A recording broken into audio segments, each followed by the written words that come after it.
got good plans for you. I'd like to take this opportunity to wish all of you a very happy new year. I've always wondered, does the new year really bring happiness? If someone is facing a problem in life, can the new year bring happiness? If we were sure that the problems we face will be taken care of in the new year, then we could have the peace of mind to relax and look forward to a happy new year. The good news is that God has already gone ahead of you and will give you a happy new year.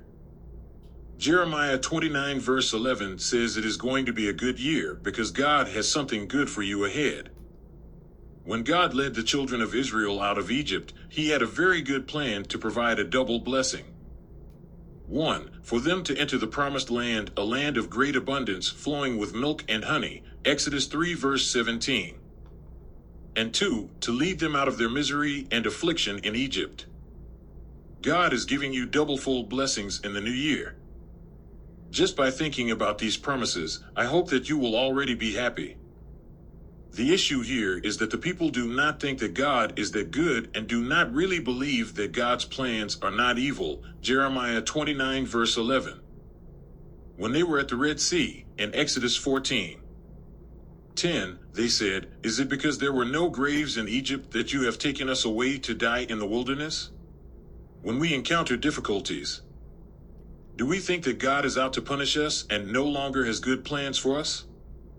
The same people who had just seen the mighty hands of God sending the 10 plagues in Egypt are now facing the Red Sea, have quickly forgotten the power of God and His goodness. So, they conclude that God has an evil plan for them to die. Or maybe they thought that the Red Sea caught God by surprise.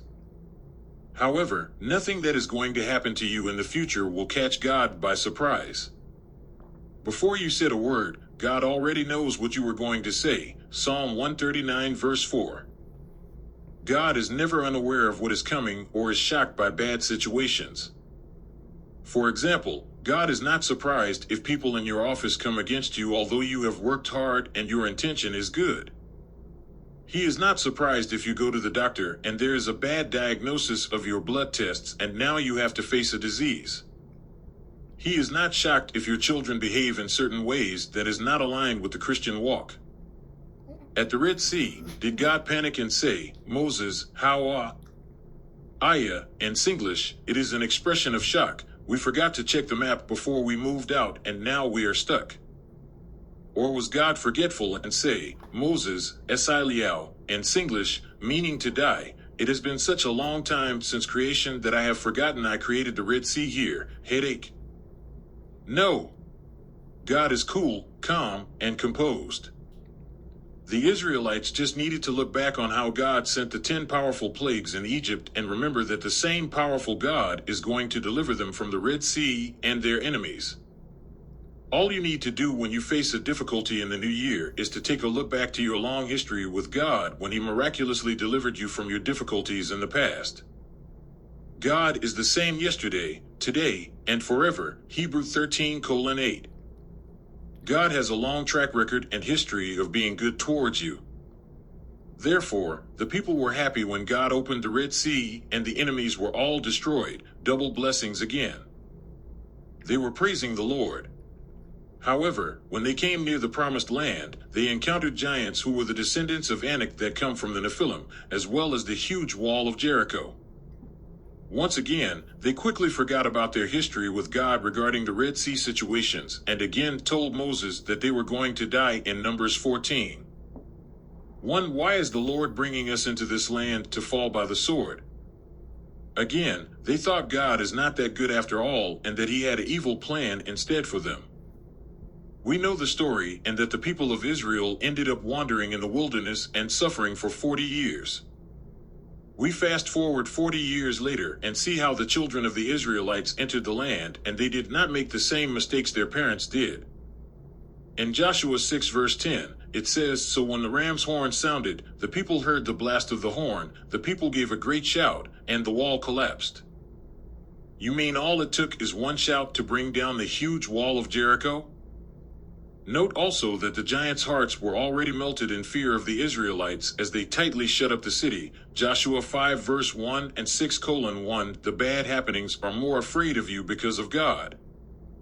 If only their parents knew 40 years earlier that if the same single shout were executed, then they would not have wasted their life and suffered 40 years in the desert wandering KLKK, Kia Lai Kia Ki.